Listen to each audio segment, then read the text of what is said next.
जम्मू कश्मीर की सियासत में 10 सालों बाद फिर से बाहर आई। And India administered Kashmir is one of the regions where people are casting their ballots. 2014 में महबूबा मुफ्ती के दल पीपुल्स डेमोक्रेटिक पार्टी ने बीजेपी गठबंधन के साथ मिलकर सरकार बनाई। मुख्यमंत्री बने मुफ्ती मोहम्मद सईद। फिर 2016 में उनके निधन के बाद सईद की बेटी महबूबा मुफ्ती ने कुर्सी संभाली और जम्मू कश्मीर की नई मुख्यमंत्री बन गई। महबूबा जून 2018 तक घाटी की मुख्यमंत्री बनी रही। उसके बाद जम्मू कश्मीर में राज्यपाल शासन लगा दिया जाता है। फिर धीरे धीरे ये राज्यपाल शासन राष्ट्रपति शासन में तब्दील हो जाता है और फिर तारीख आती है 5 अगस्त 2019, जब जम्मू कश्मीर में धारा 370 को पूरी तरह हटा दिया जाता है। Let's talk about Kashmir. पहले डर लगता था, मतलब आने जाने में, कि जम्मू एंड कश्मीर के पीएको को आप भारत का हिस्सा नहीं मानते हो क्या?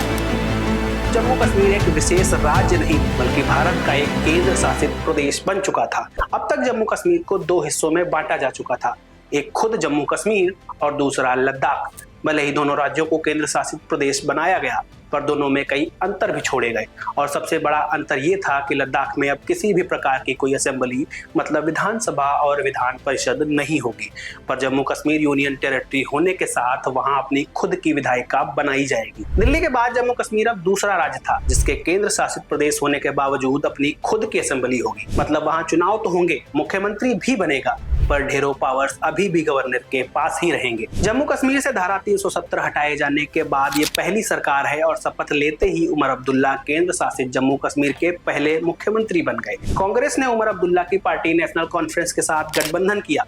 दोनों ने चुनाव में एक साथ एक दूसरे को सपोर्ट भी किया। वो अलग बात है कि दोनों पार्टियों ने अपने अलग अलग कैंडिडेट्स उतारे, पर गठबंधन तो था ही। अब्दुल्ला के सीएम पद की शपथ लेने के साथ ही 5 अन्य मंत्रियों ने भी मंत्री पद की शपथ ली है।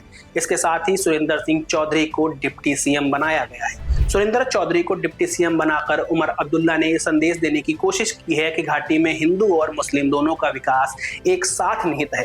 एक समय था जब नेशनल कॉन्फ्रेंस घाटी के हर हलके में मौजूद थी, माने उनकी पकड़ समूचे जम्मू कश्मीर में थी, पर धीरे धीरे नेशनल कॉन्फ्रेंस की पकड़ जम्मू रीजन से ढीली हो जाती है। अगर बीजेपी की सीटें उठाकर देखेंगे तो ज्यादातर विधायक जम्मू रीजन से ही बने हैं और उसका सबसे बड़ा कारण है हिंदू आबादी।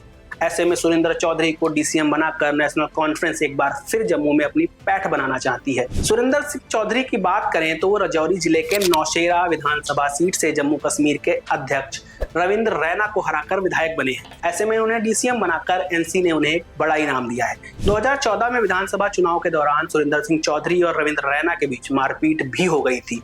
तब रविंद्र रैना को कुछ चोटें भी आई थी, तब जीत रविंद्र रैना को मिली थी, पर इस बार सुरेंद्र चौधरी उन्हें हराने में कामयाब हो गए। मुख्यमंत्री उमर अब्दुल्ला और उप मुख्यमंत्री सुरेंद्र चौधरी के अलावा जिन 4 मंत्रियों ने शपथ ली है उसमें सतीश शर्मा, सकीना येट्टू, जावेद डार और जावेद राणा शामिल है।